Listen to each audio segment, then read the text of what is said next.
Tak ešte raz vás všetkých vítam a som prekvapený, koho všetkého vidím. Vidím manželov z Martina, úplne som z toho bol pav. Hovorím, tak to musím dať také kázanie, aby neľutovali, že takú diaľku merali. Hej. Kráľovná zo Sáby išla za múdrosťou Šalamúna takú diaľku a Pán Ježiš povedal, tu je viac ako Šalamún. Lebo to, čo Pán Ježiš nám zvestoval a kázal, to nebola iba múdrosť, ale to boli slova večného života. A ja dnes, keď tu som pozvaný hovoriť z Božieho slova, si nemyslím, že by som mohol niečo iné hovoriť ako slovo večného života. Lebo nech akokoľvek rozoberieme svoj život, nech čokoľvek o ňom budeme premýšľať a analyzovať a hodnotiť, tak nemôžeme poprieť, že tá najdôležitejšia vec na tomto živote je to, aby sme sa v tomto svete, v tomto živote rozhodli žiť na veky.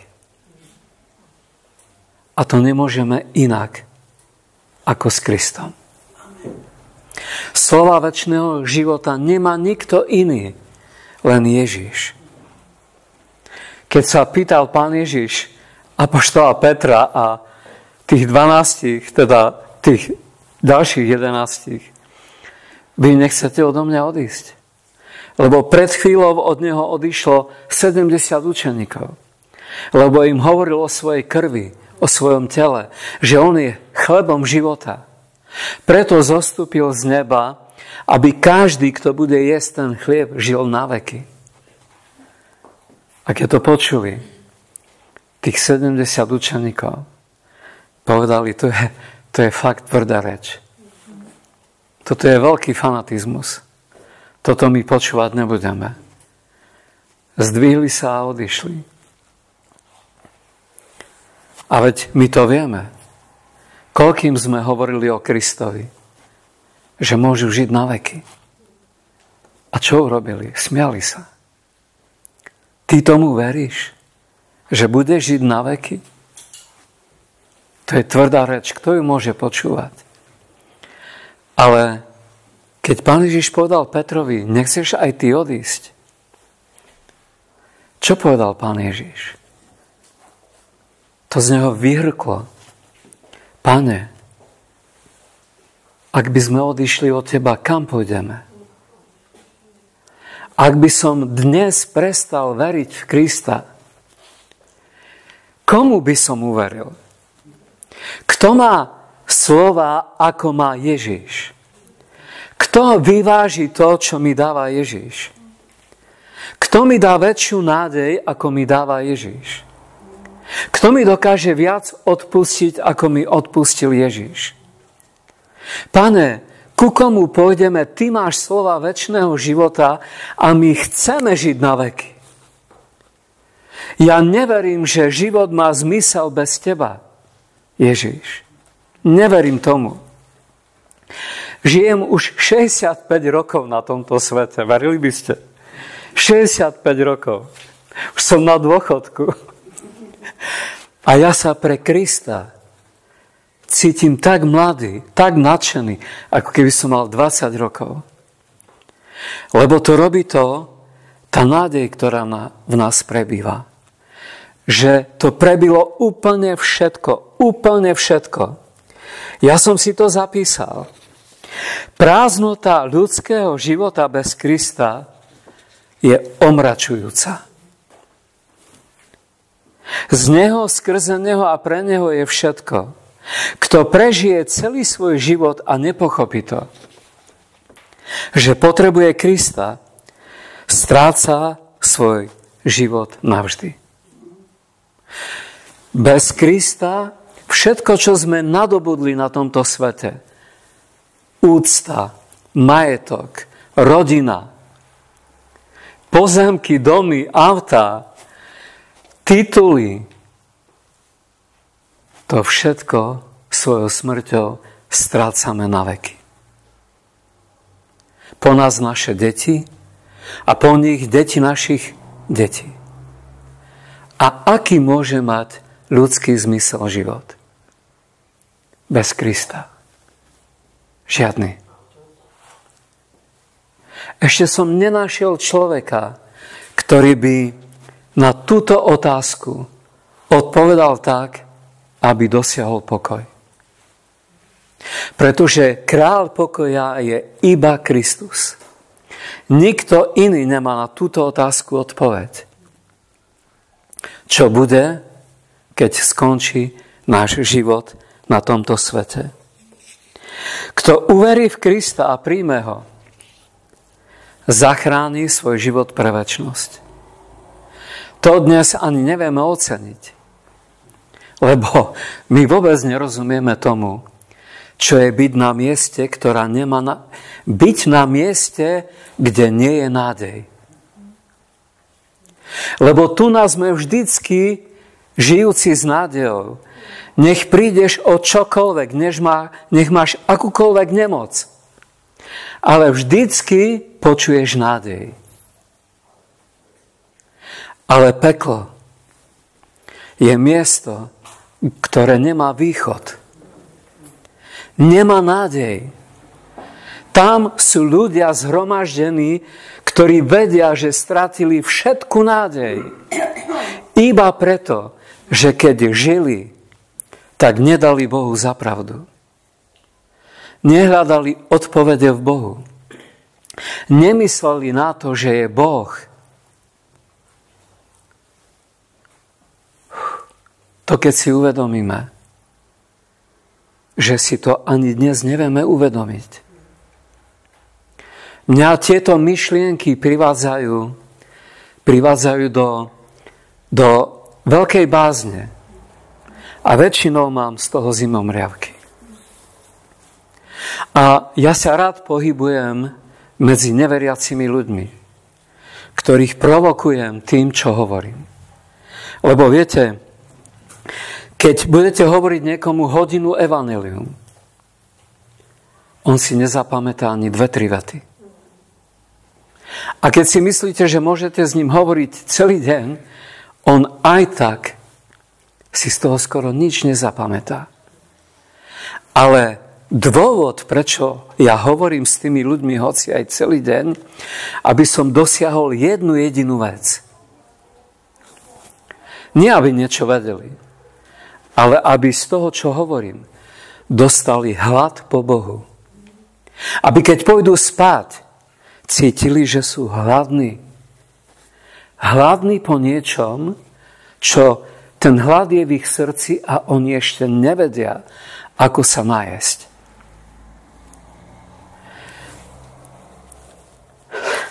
Jeden 80-ročný muž, môj kolega zo šachu v Prahe.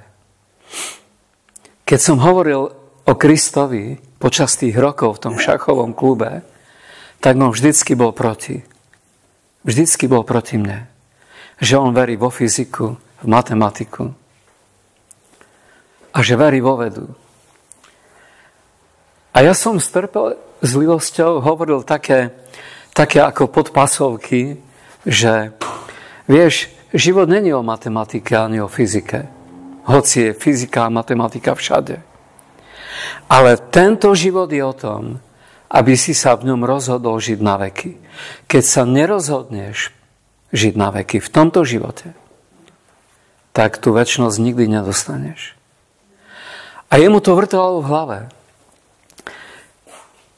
Stále mu to vrtalo v hlave, že stále hovorím o večnosti. A on už má 80 rokov. A stala sa prazvláštna vec. Išiel do Prahy, do knihkupectva Samuel. Lebo Samuel Bica je majiteľ. A predáva tam kresťanskú literatúru, Biblie vo všetkých jazykoch. A ten chlapík, ten priateľ, ten vedec, fyzik, išiel do toho knihkupectva a hovorí, ja by som chcel Bibliu s najväčšími písmenkami. Lebo viete, starší ľudia už menej vidia. A potom, keď mu prinesol Samko velikánsku Bibliu, skoro na celú predajňu, tak mu ten ja už ho dnes nazývam bratom, ale neprezrádzam jeho meno, aby, proste som sa ho na to nepýtal. A hovorí, no a kde mám začať čítať? Lebo viem, že Biblia má 66 kníh. A Samuel sa mu hovorí, začnite od Matúša. Tam je rodokmeň pána Ježiša, ako sa narodil a tak ďalej. A ten brat, už dneska brat, prišiel domov do Příbramy a napísal mi mail. Sergej, nebudeš tomu věřit. Ja som si koupil Bibli. Prosím tě, ten knihkupec mi radil začít číst od Matouše. A co říkáš ty? A ja som mu napísal mail bleskový. V žiadnom prípade. Žiaden Matúš. Ani Genesis. Evangelium Jána. Lebo ti zasvieti Kristus. Ja som svetlo sveta, kto verí vo mňa, nebude chodiť vo tme. Ja som chlieb života, kto mňa bude žiť na veky. Ja som vzkriesenie život, kto verí vo mňa, aj keby zomrel, bude žiť. Ja som dvere oviec, ja som cesta, pravda aj život. Ja som všetko vo všetkom. A on začal čítať Jána a potom mi píše mail. Prosím ťa, nemohol by si ísť so mnou na majstrovstvá ČR v šachu duchodcu, senioru, aby sme si povedali o Kristovi. A ja som išiel na týždeň s ním, aby sme sa rozprávali o tom, kto je Kristus. A každý večer po tom turnaji sme mali hodinové rozhovory. A ja som mu vždycky na záver povedal túto vetu. Pepiku,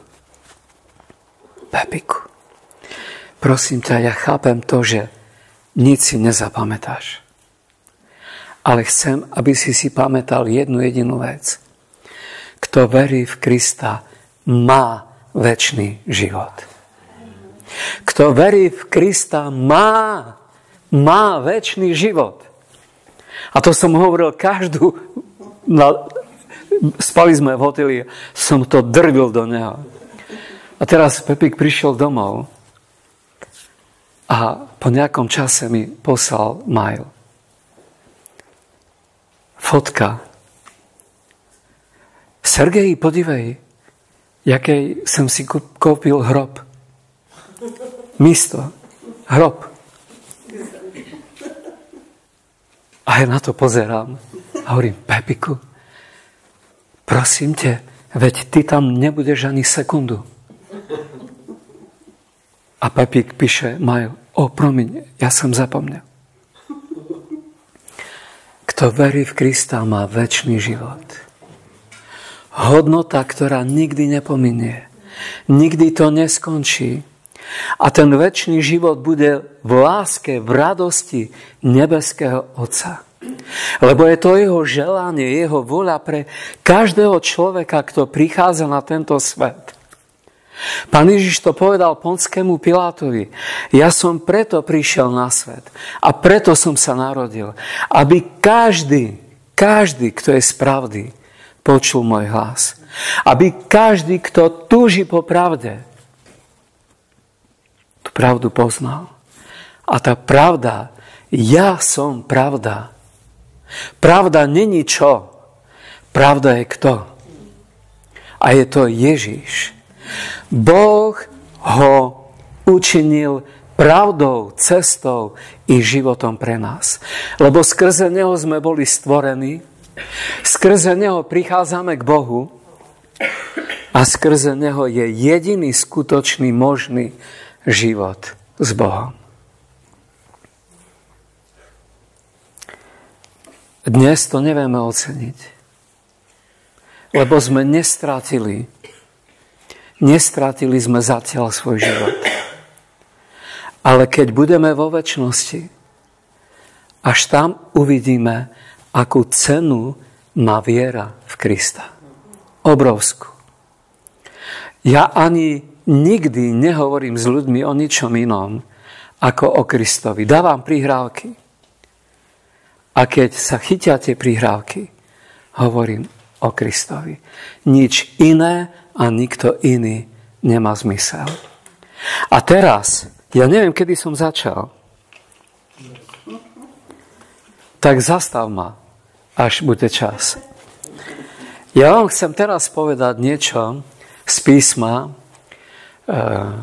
o čom verím tomu, že možno ste niekedy počuli a možno nie, ale v každom prípade je to pokračovanie toho, aké dôležité je to, že Krista milujeme, Krista poslúchame, Krista ctíme, na Krista myslíme dňom i nocou a že sme plní viery v Krista. Lebo Daniel 7. kapitola, 23. verš. Ja to viem z pamäti. Hovorí toto. Daniel 7. kapitola, 23. verš. Hľa, videl som prichádzať syna človeka na oblaku. Čiarka. A prišiel až ku starodávnemu dňu. Čiarka. A dovolili mu prísť pred jeho tvár. Bodka. My vieme z písma, to vedia aj všetci katolíci, že syn človeka v Biblii je nazývaný Kristus. Pán Ježiš sa tak predstavil. On Boží syn. On Boh zjavený v tele. On Otec večnosti. Udatný hrdina, knieža pokoja. Otec večnosti. On sa nazýval pred svojimi učeníkmi, že je synom človeka.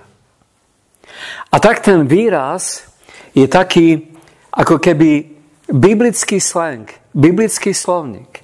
Že keď čítame o Danielovi, jeho príbeh a jeho videnia, tak on hovorí, videl som Krista. A my vieme, že to je Kristus, ale on, keď to písal, hovoril, videl som syna človeka. A my vieme, že popisuje Pána Ježiša. A hovorí ďalej, ako prichádzal s nebeskými oblakmi na zem. Ale pozor, na zem neprišiel. Z tých oblakov sa vrátil ku starodávnemu dňu. To je výraz pre nebeského Otca. Myslím, že Češi to majú vekovitý. Kvekovitému. A iné preklady všetky rozlišujú syn človeka, Boží syn, Kristus, a ten, ktorý je večný, ktorý býva v neprístupnom svetle, ktorý býva vo večnosti, ktorého meno je Svätý. A keď toto čítame tú 7. kapitolu 23. verš, tak je taká nezrozumiteľná. Prečo on prichádzal s oblakmi a vôbec neprišiel na zem? A prečo sa vrátil tam, odkiaľ prišiel a potreboval priepustku, dovolenie? Chápete to? Pán Ježiš potreboval dovolenie, aby mohol prísť pred Otcovú tvár. Ako to? Veď on dáva dovolenie. On je ten, ktorý povedal, nikto nepríde k Otcovi len skrze mňa. Ja som cesta, pravda aj život. Nikto nepríde k Otcovi, len keď ja to dovolím. Len skrze mňa. Ako je možné, že zrazu Daniel, ten najväčší prorok Biblie, hovorí, že Pán Ježiš potreboval dovolenie a dovolili mu prísť pred jeho tvár. tak máme príliš veľa otázok na jeden verš. Prečo Pán prišiel na oblaky? Prečo potom, keď z oblakov odišiel, potreboval priepustku pred Otcovú tvár? A prečo ju nakoniec dostal? A dovolili mu priblížiť sa pred jeho tvár. Pamätáte sa na to, čo hovoril Pán Ježiš v Lukášovi 21:36? Bdejte a modlite sa, aby ste boli uznaní za hodných, uniknúť všetkému tomu, čo sa tu má diať a postaviť sa pred tvárou Syna človeka. A keď sa dívame na Daniela 7:23, tak vidíme pokračovanie tejto vety. Viete kde? Nie Daniel 7, 25, 26 a tak ďalej, ale zjavenie Jána 14, 14. Ján apoštol hovorí tým istým jazykom ako Daniel. Daniel hovorí v tajomstve vetu 7.23 a apoštol Ján ju doplňuje. Tie chýbajúce časti. A keď to čítame zo zjavenia Jána 14.14, tak tam je napísané, ako hovorí Ján, a videl som Syna človeka sedieť na oblakoch.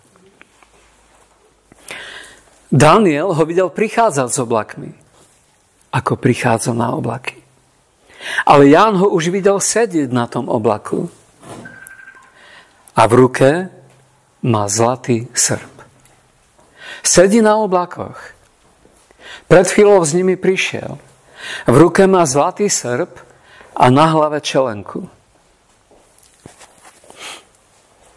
A to je veľké tajomstvo. Viete prečo? Lebo keď Pán Ježiš jedného dňa príde na zem, nebude mať čelenku na hlave. Ani nebude mať zlatý srp v ruke. Ale bude mať svoje oči ako oheň. A jeho oči boli ako plameň ohňa. A vidíme, že sú tu ako keby dve zjavenia Krista nad týmto svetom. Jeden je v jeho očiach ako plameň ohňa, v jeho ruke meč, dokonca ani nie v ruke, ale v ústach, meč brúsený na obe strany. A za ním je armáda na bielých koňoch, ktorú nikto ani nespočíta. Ale to, čo popisuje zjavenie Jana 14.14 a Daniel 7.23, je úplne niečo iné. Není to Kristov príchod na zem. Je to Kristov príchod pre cirkev. A to obrovské tajomstvo toho, že on prichádza na oblaky, je preto, poprvé, to popisuje Pavel, že keď veríme, že Ježíš vstal z mŕtvych, tak Ježíš tých, ktorí zosnuli v Kristovi, privedie s ním na oblaky. Ja mám ocka a mamku, ktorí zomreli v Kristovi. Oni ma viedli ku Kristovi. Oni mi kázali Krista. A ja som to nechcel počúvať.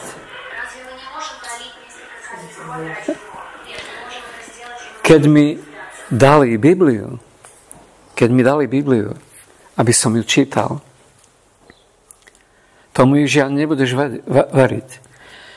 Ja som mal 15-17 rokov a ja som to tak odmietal, že som ju hodil o stenu. To ani nechcem pripomínať. A Pán, keď to videl, jeho milosť, jeho dobrota, už mi prestali hovoriť. Už so mnou nehovorili o Bohu. Lebo videli, jak je to na zle. Len sa modlili za mňa.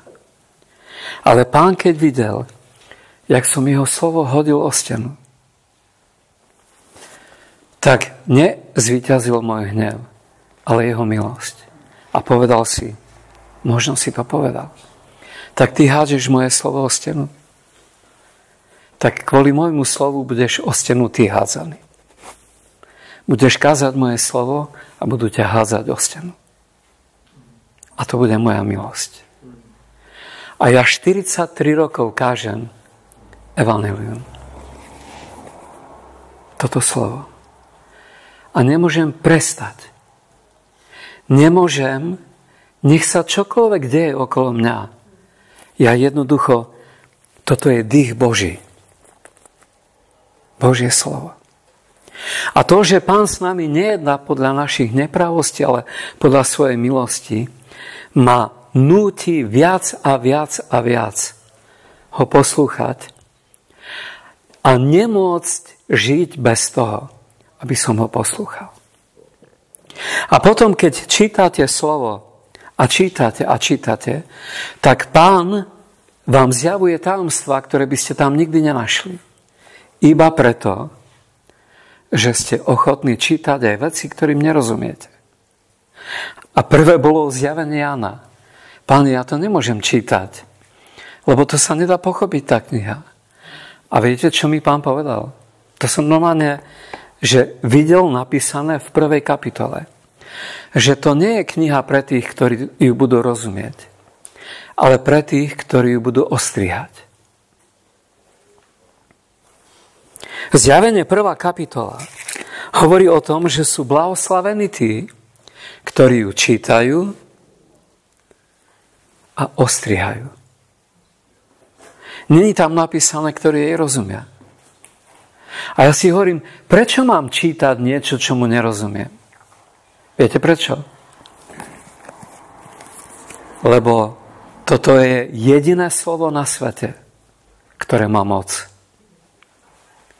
Jediné slovo na svete, ktoré má moc vás priviesť do večnosti. A dať vám poznať Boha. Dať vám poznať jeho milosť. Nič iné na tomto svete nemá moc.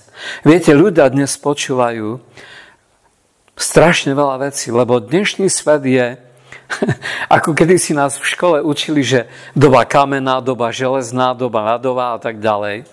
Tak keby sme mali naskočiť na ten rečový slang, ktorý ani nie je pravdivý, lebo od vyhnania rája sme tu na 6000 rokov. Nebola žiadna doba ľadová, ani bola potopa sveta. Ale keby sme mali naskočiť na tento slang, tak dnes je doba mnohých slov. Ľudia hovoria a hovoria a hovoria. A nepočúvajú. A jediné, čo má moc nad našim životom, aby nás to doviedlo do večnosti, je dých života, dých živého Boha, Biblia. Arméni nemajú napísané Bible. Arméni majú napísané dých Boha. To viem od Artema. Vrátim sa k nášmu Danielovi. Predstavte si, Pán Ježiš prichádza na oblaky, s ním prichádzajú zosnulí v Kristu. A on na tých oblakoch, tých zosnulých v Kristu, spája s ich mŕtvým prachom. S ich telami, ktoré medzi tým sa stali prachom. Splynuli zo zemou. Ale Boh z toho prachu ich vzkriesi a oni, ako náhle prídu na oblaky s Pánom Ježišom a budú ich tela vzkriesení na zemi, budú ako keby, že zo svojich hrobov vstávať a pôjdu naspäť v ústretí Pánovi do oblak. Preto prichádza Pán Ježiš na oblaky, aby tí, ktorí už v Kristovi zosnuli, ako moja mamka, môj otec a mnohí, ktorí vám svedčili o Kristovi a už nežijú, tak boli privedení Pánom Ježišom na oblaky a aby ich Pán Ježiš ako prvých vzkriesil ich tela z tejto zeme. Lebo oni sú dnes v nebi, ale iba ich duchovné tela alebo duševné tela.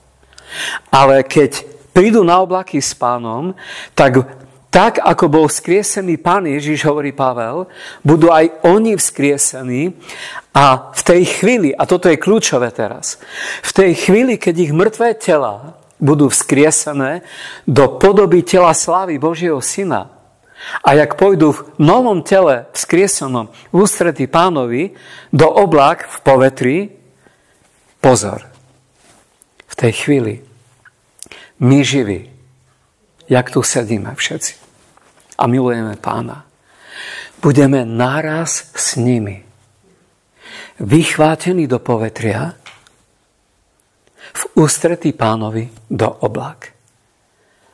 1. Tesalonickým 4. kapitola od 15. veršu ďalej. A počúvajte, my nezomrieme. My ten proces, že sme zomreli a potom stali z mŕtvych ako oni, my ho neprežijeme. Sme generácia, ktorá nemá náhrobné kamene, povedal raz Stanko Struc. Ale pripojíme sa v povetri k ním. A potom tam už nebude rozdiel, kto bol vzkriesený, kto bol premenený, kto zomrel, kto nezomrel. Všetci Kristovci sa stretnú v povetri, ako ich Božia moc a Božia sila priťahuje do oblák v povetri v ústretí Kristovi. A potom budeme zhromaždení v povetri okolo Pána Ježiša a spolu s ním. Ja si ani neviem predstaviť tú radosť v tých oblakoch. Ja si to ani nemôžem predstaviť, lebo naše telo by to neunieslo, tú predstavu. Tak predstavte si, že sme zhromaždení v oblakoch okolo Pána. Svet to nevidí. Ale my ho vidíme. A Pán Ježiš nás berie, jeho moc, na jedno miesto. Pozor, ja som schválne nepovedal do neba, ale na jedno miesto, pre ktoré som v písme nenašiel názov, výraz. Ale je v Biblii napísaný. Pamätáte sa, čo povedal Pán Ježiš učeníkom, keď sa vydesili z toho, že do rána ho Peter 3-krát zaprie? Peter, ty, že ma nezaprieš, aj keď všetci ostatní áno? Peter, prvnež zaspieva kohút 3-krát to urobíš, neže raz. No ja neviem, jak by sa cítil Jirko, alebo keby to on mne povedal, ja by som sa všelijako zle cítil a bol by som vydesený. A hlavne učeníci, ktorí vedeli, že Pán Ježiš nežartuje. Že nehrá sa s nimi teraz. Úplne boli vydesení. A do toho ich vydesenia Pán Ježiš hovorí túto vetu. Nech sa neláka vaše srdce. Veríte v Boha, verte aj vo mňa. V dome môjho otca je mnoho príbytkov. Ak by tak nebolo, povedal by som vám niečo také? Nepovedal. Teraz ale idem vám pripraviť miesto. A keď ho pripravím, vrátim sa a poberiem si vás k sebe, aby ste tam, kde som ja, boli aj vy. Bodka. Tečka. Aby ste tam, kde som ja, boli aj vy. Nepovedal, že do neba. Nepovedal, že ja neviem kam. Povedal, aby tam, kde som ja, ste boli aj vy. A my všetci hneď vieme, a do neba, lebo Pán je v nebi, je po pravici Otca. Ale viete čo? Môžeme si to myslieť. To nie je žiaden hriech si to myslieť. Ale ja vám poviem pravdu teraz. Čo je napísané v písme? Kam nás Pán Ježiš zoberie? A ja sa toho tak teším. Ja vidím tú vašu úplne, že v očiach zvedavosť, že kde to bude. No ja to preto tak aj napínam. No, pretože toto je v 14. kapitole Evanjelia Jána. Prvé 3 verše. A Pán Ježiš to zopakoval. v Evanjeliu Jána v 17. kapitole 24. verši svojmu otcovi. Povedal to otcovi to, čo povedal pred chvíľou učeníkom. A otcovi nebeskému v Getsemane, keď sa modlil, lebo vedel, že ide na kríž, tak sa modlil a hovoril: môj oče, neprosím za svet, ale za tých, ktorých si mi dal. Aby tam, kde som ja, aj oni boli so mnou. Lebo si ma miloval pred založením sveta. Aby tam, kde som ja, aj oni so mnou boli, aby videli moju slávu, ktorú som mal u teba prv, ako bol svet. Lebo si ma miloval pred založením sveta. A keď som toto objavil v písme, že Pán Ježiš nedal tečku, aby tam, kde som ja, aj oni so mnou boli, ale dal čiarku, keď hovoril otcovi. A povedal, aby videli moju slávu, ktorú som mal u teba prv, ako bol svet. Zrazu sa cítim absolútne nehodný toto vedieť, tam ísť, tam byť. A jediné, čo ma presviedča, že ma tam Pán vezme, je jeho milosť, jeho dobrota.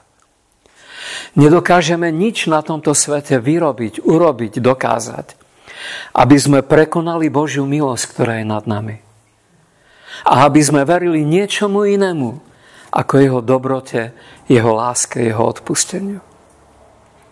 Viete, keď Boh stvoril svet, tak stvoril aj čas, aj priestor. To učí apoštol Pavel.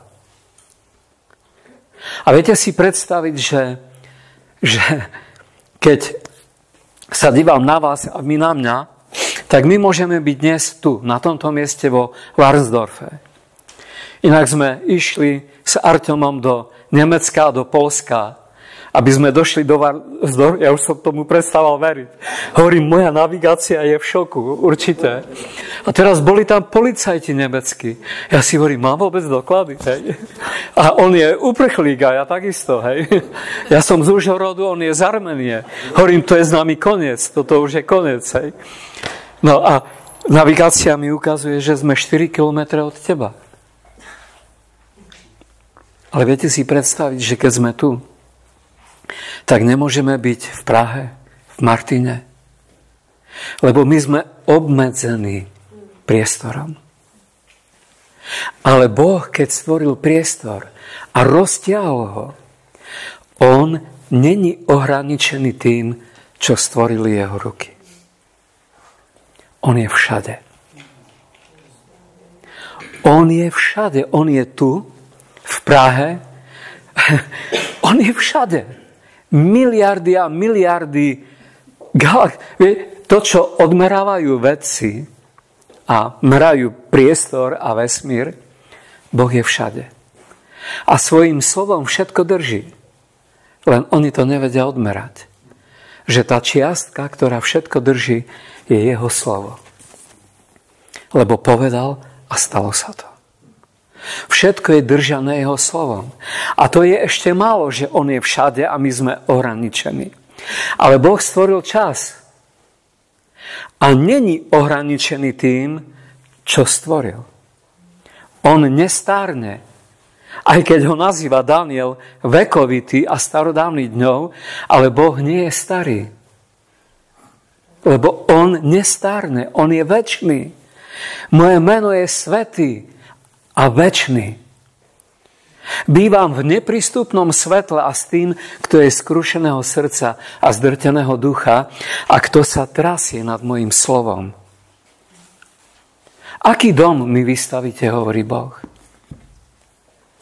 Ale tým, že stvoril čas a nie je ohraničený tým, čo stvorili jeho ruky, tak on všetko vie dopredu. On presne vidí všetku budúcnosť. Totálne všetko vidí. a má jeden koníček, jednu záľubu. Povedal to niekoľkokrát v Biblii, cez Amosa, cez Izajáša, že má takú záľubu, že nič neurobí, nič nevykoná, čo by dopredu nezjavil tým, ktorí mu slúžia. A cez Izajáša, toto hovorí Amos, 3. kapitola, 7. verš, a cez Izajáša 46.9 povedal: ja som Hospodin, ktorému sa nikto nevyrovná. Pretože na začiatku hovorím to, čo bude na konci. Lebo on stvoril čas a preto vie všetko na začiatku, čo bude na konci. A my dobre robíme, keď čítame jeho prorocké knihy, lebo vieme, čo prichádza na tento svet. Vidíme úplne všetko, že život nemá žiaden zmysel ani sekundu bez Krista. Lebo každý človek na tomto svete o všetko raz príde. Ale tým, že veríme Bohu, ktorý nám všetko, čo bude na konci, zjavil na začiatku, tak my sa do tej večnosti ponáhľame. Náhlíme Kristov príchod. Milujeme Kristov príchod.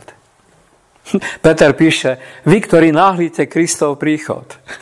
Ja sa chcem spýtať, viete si predstaviť nejakého človeka, ktorý náhlí Kristov príchod? Čo on robí?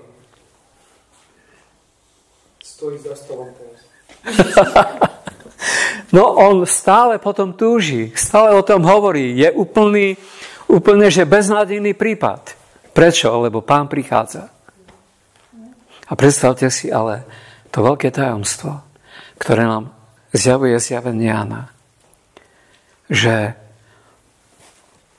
on je všemohúci Boh, ktorý bol, ktorý je a ktorý prichádza. On to, že prichádza, dal do svojho mena.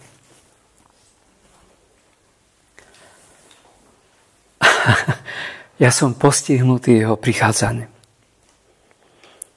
Verím, že každým dňom môžeme odísť. A teraz sa vrátim k Danielovi. Takže vidíme, že my sme v oblakoch s Pánom, vychvátení, zosnuli v Kristu, vzkriesení. My, ktorí sme živí, ponechaní do tohto momentu, keď on príde na oblaky, sme premenení. V oblakoch sa stretávame a ideme smerom na miesto, ktoré bolo pred stvorením sveta.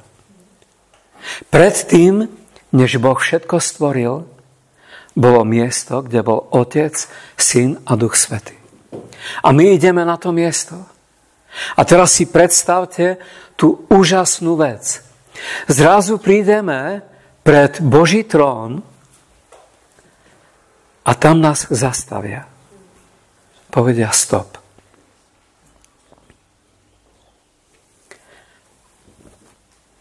Kto sú títo ľudia? Odkiaľ prišli? A Pán Ježiš ukáže svoje prebodnuté dlane. Svoj prebodnutý bok. Preto je tam napísané: a dovolili mu prísť pred jeho tvár, lebo neprichádzal sám. Bol s ním niekto, koho vykúpil, za koho zaplatil, koho vyúčtoval pred Božou tvárou. Preto je také dôležité existenčne, aby človek uveril v Krista, aby mu boli odpustené hriechy, aby mal priepustku k Bohu. Lebo ak neuverí v Krista a prežije svoj život, zahynie na veky. Nie preto, že by ho Boh nemiloval, ale preto, že sa nenechal zachrániť Bohom. A my až na tom mieste, keď budeme vidieť obrovskú slávu, ktorú sme ešte nikdy nevideli, a budeme vidieť tú mohutnú silu, ktorá nás zastavila, lebo tam nemôže ísť človek, aby nezomrel. Pamätáte sa na Izajáša? Za dní kráľa Uriáša videl Izajáš Hospodina na tróne a videl serafínov ako kričali svätý, svätý, svätý, Hospodin zástupov, celá zem je plná tvojej slávy. A viete, čo urobil Izajáš? Ten absolútne milujúci Boha prorok kričal: zomriem, lebo som nečistých hrtov. Viete čo? Keď som sa stretol s Arťomom, Arťom mi pripomenul ten verš Izajáša.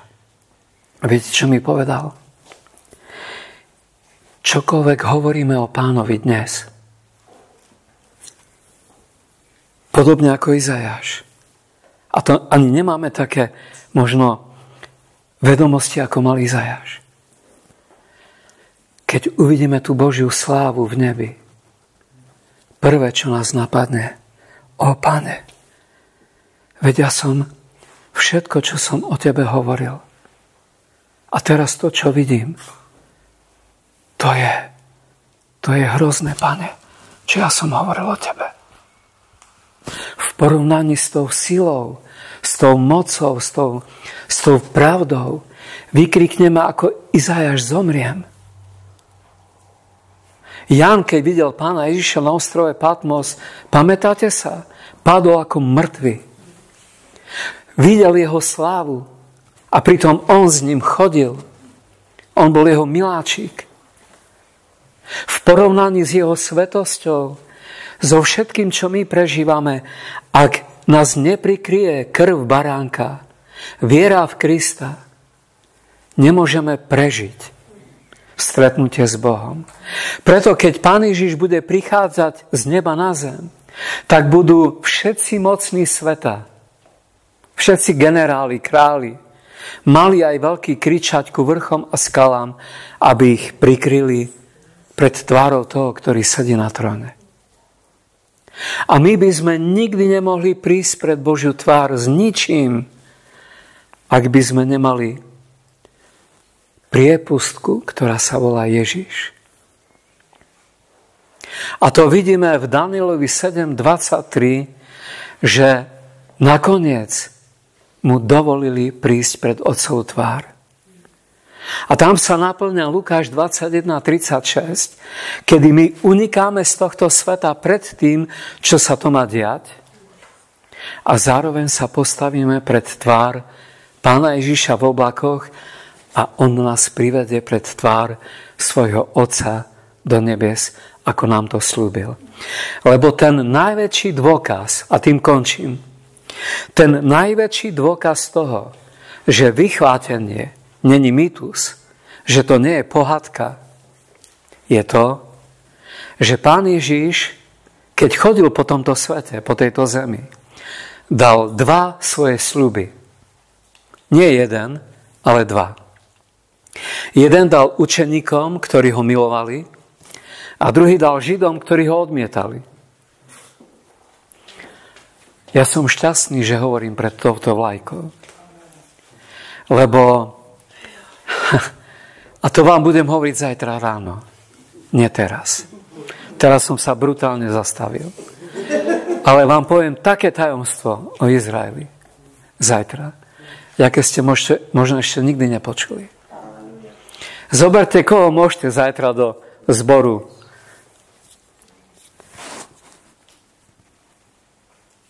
Ten prvý sľub bol učeníkom. Prídem pre vás, len čo vám pripravím miesto. Čiže my od nás sa nič nečakáva, len že budeme na to pripravení.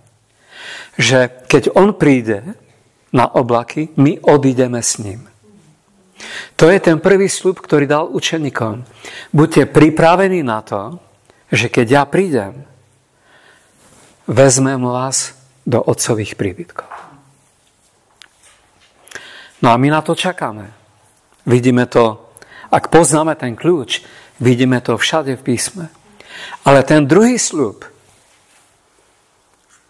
není súčasť toho prvého sľubu. Je úplne odlišný. Veď si zoberte, že máte nejaké 2 skupiny priateľov.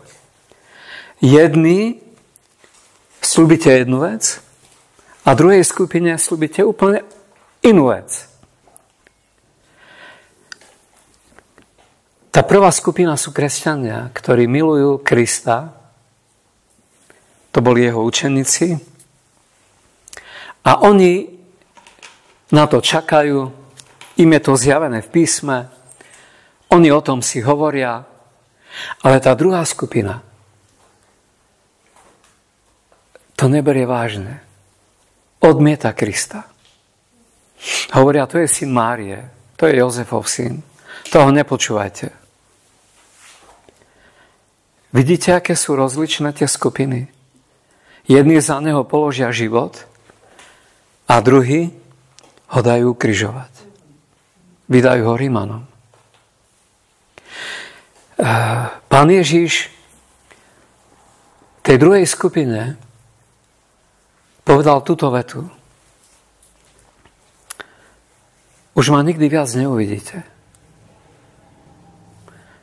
Dokiaľ nepríde čas, kedy poviete: Požehnaný Pán, ktorý prichádza v mene Pánovom. Inými slovami, požehnaný Ježiš, ktorý prichádza v mene svojho Otca. Už ma nikdy viac neuvidíte. Satan to veľmi dobre vie. Preto chcel zničiť židovský národ. Lebo to je jedna jediná skupina ľudí na tomto svete, ktorá keď splní podmienku, že povie svojimi ústami Baruch haba Hašem Adonaj, požehnaný Pán, ktorý prichádza v mene Pánovom, tak vtedy Pán Ježiš príde na tento svet. A Satan to vie, že kým Židia toto nepovedia, ich vodcovia, ich prezident, ich kneset, ich vodcovia náboženskí, tak ako to kedysi povedali, ukrižuj, ukrižuj. Kým toto židovský národ nepovie ako jedno srdce, tak on nepríde. Toto Satan vie. A preto chcel v holokauste a v tom 1900-ročnom prenasledovaní Židov zničiť existenciu štátu a národa a ľudu Izraela. Lebo keď to povie cirkev, to nič neznamená. Oni len pôjdu domov do otcových príbytkov. Ale Pán Ježiš nikdy nepríde na zem. Ale svoju podmienku Pán Ježiš príchodu na zem postavil, že dokiaľ nepoviete. To znamená, Židia kričali Baruch haba Hašem Adonaj, keď Pán Ježiš vchádzal do Jeruzalema.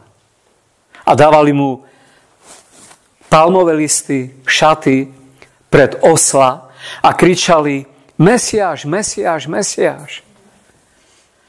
Ale o tom nehovoril Pán Ježiš.